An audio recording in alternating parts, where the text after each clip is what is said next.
Okay, here we go. I am back with the NFC North preview. We are going to start our preview with none other than the reigning divisional champions, the Green Bay Packers. The Packers are, as always, in the news. Last year at this time, we didn't even know if Aaron Rodgers was going to be coming back to play quarterback for this team. But now, a year removed from Aaron Rodgers being a big weirdo, we have a team that no longer has Davante Adams. They lose Marquez Valdez-Scantling to the Chiefs. Adams obviously was traded to the Raiders, for any of you who may be living under a rock this offseason. Zadarius Smith, their prime edge rusher, probably their best edge rusher. They lose him to the Vikings. In these guys' stead, the Packers did bring in Sammy Watkins. They drafted Christian Watson from North Dakota State in the second round. They bring in two Georgia defenders, Quay Walker, linebacker, and then Devonta Wyatt, defensive tackle. Both players who are expected and sort of needed to make an immediate impact on this defense in order to keep it at that championship baseline that they've been pursuing over the last several years in Green Bay.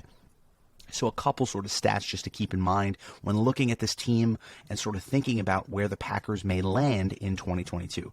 First off, the Packers had the third best turnover margin in the league last year, and we know that in looking at turnover margins year to year, they're not really repeatable. You see a lot of regression in that statistical category. So a lot of times teams that are sort of more lucky or have a higher turnover margin, think the Steelers a few years ago who led the league in turnover margin, they sort of come back to earth the following season.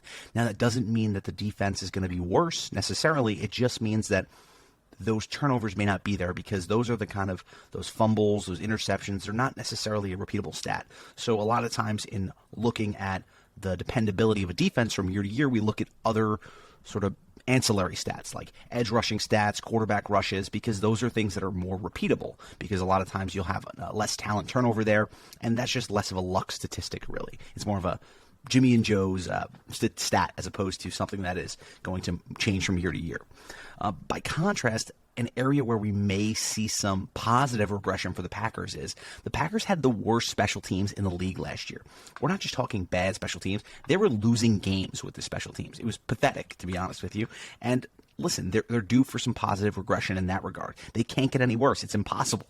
So the Packers, in all likelihood, are facing a situation where they're going to improve in that area of the game. And if you look at the Packers from last year, they didn't have a lot of weaknesses outside of that major special teams weakness. And ultimately, we saw this team succumb to that weakness in the NFC title game. And I was one of those people who has doubted the Packers for several years now, and going into that NFC title game, I thought there was no way this team could lose to the 49ers. And the reason for that was because I felt that the Packers team from last year was more complete than it had been in years past. It felt like the natural crescendo of what had been a building process with Matt LaFleur and Aaron Rodgers, where they had all the pieces on offense, their defense was good enough to get it done, and you know what?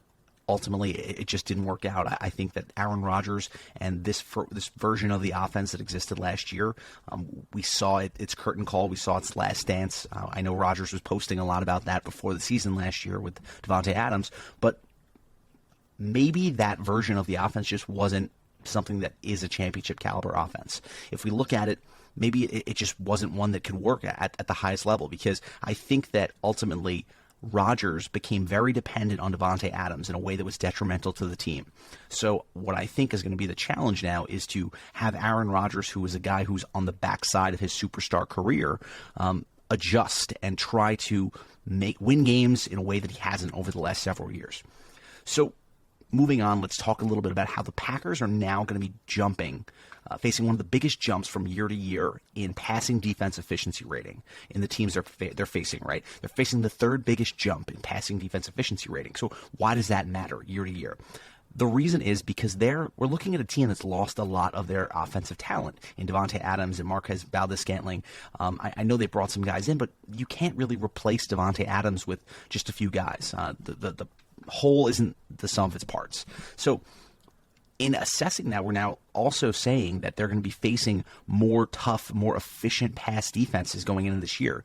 So we could see this Packers passing offense struggle. And I know that sounds like sacrilege, especially with what Aaron Rodgers has done over the last 2 years. He's back-to-back MVPs. This is a guy who's been a passing offense all by himself.